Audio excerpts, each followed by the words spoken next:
The Springboks understand the importance of being at the top of their game as well as being adaptable when they line up against a motivated Wallabies side today.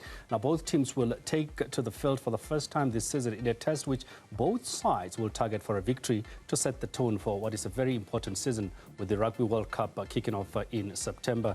Joining us now from the capital city is Newzroom Afrika sport reporter Yolulwe Qoshe. Yolulwe, thank you very much for joining us. I mean, I can understand a sold-out affair and fans are quite excited about this big clash.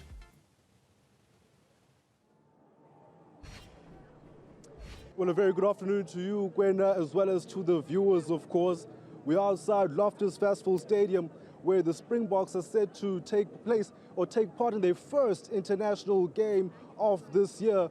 In fact, let me rephrase that. We're at Loftus Versfeld Stadium, where the Springboks hope to take to the field for the very first time in a season which they will hope culminates in the defense of their Webb Ellis Trophy. Now, they won that tournament in 2019 in Japan. Seems like a long time ago now. So much has happened since then. We've had the pandemic taking away a year from the Springboks. 2021, they did return, not to the best of their abilities. 2022, they came back and were able to blood a couple of young players and new players into that squad. A lot of those players will be given a chance to show their acumen today, well, getting starts, and some will be coming from the bench. But as you mentioned, it's a lot of people will be coming out to watch this particular game, Gwena. The last time people were able to watch their heroes, the Springboks, was all of 8 months ago. But right now, all the countdowns have come to an end. We understand it is going to be close to 52,000 people that will be packed here at Loftus trying to watch a great spectacle of rugby in this Rugby Championship opener between, of course, the hosts, the Springboks, tackling Eddie Jones's Wallabies team. But also, it is important to note that they'll be expecting to see a great spectacle.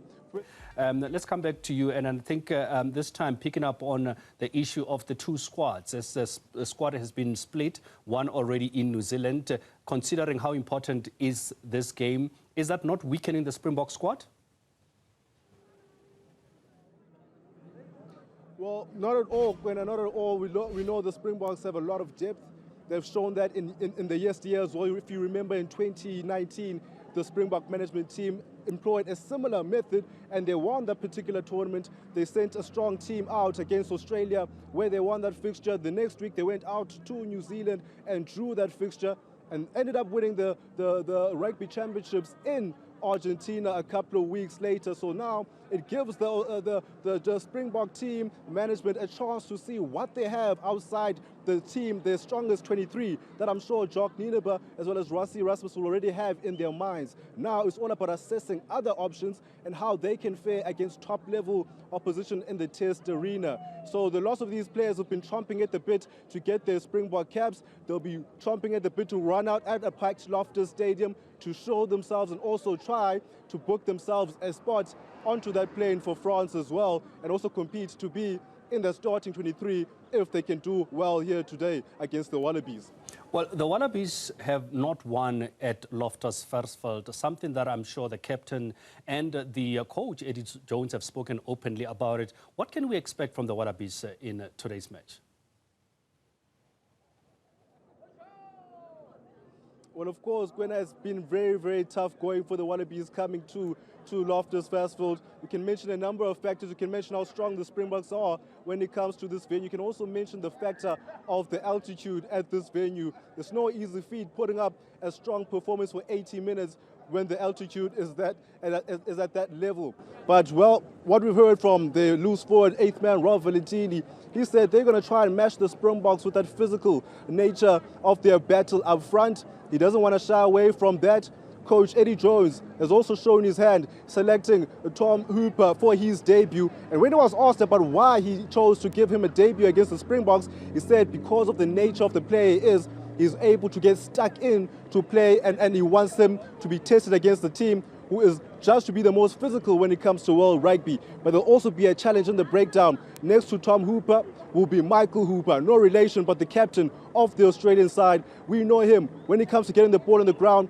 He's one of the best fetchers known to world rugby. So the likes of Marco van Staden on the Springbok side, they will have to be sharp when it comes to that breakdown battle, or else a lot of ball that goes down will go to the Australia side. and they'll have the advantage out here at Loftus Versfeld, which will not please the majority of the 51,000 supporters who will be here to watch the spectacle.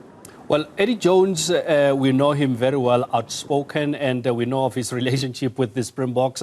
How much of a role will the Eddie Jones factor play in this game, if anything at all, Yolulwe?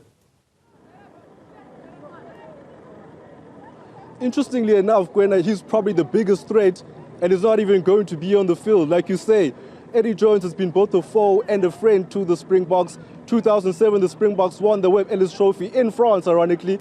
Who was the assistant coach then? Well, one Eddie Jones. Masterminded a lot of that win. He's also gone close with Australia over the years. 2003, just a Johnny Wilkinson penalty, a drop goal away from winning that particular tournament on home soil. But over the years, he's been a thorn in the flesh of the Springboks. Who can forget 2015, the most famous win in Japanese rugby history came at the scalp of the Springboks. Who masterminded that? Eddie Jones. He was also a very, very big rival to the Springboks when they was at the helm in England.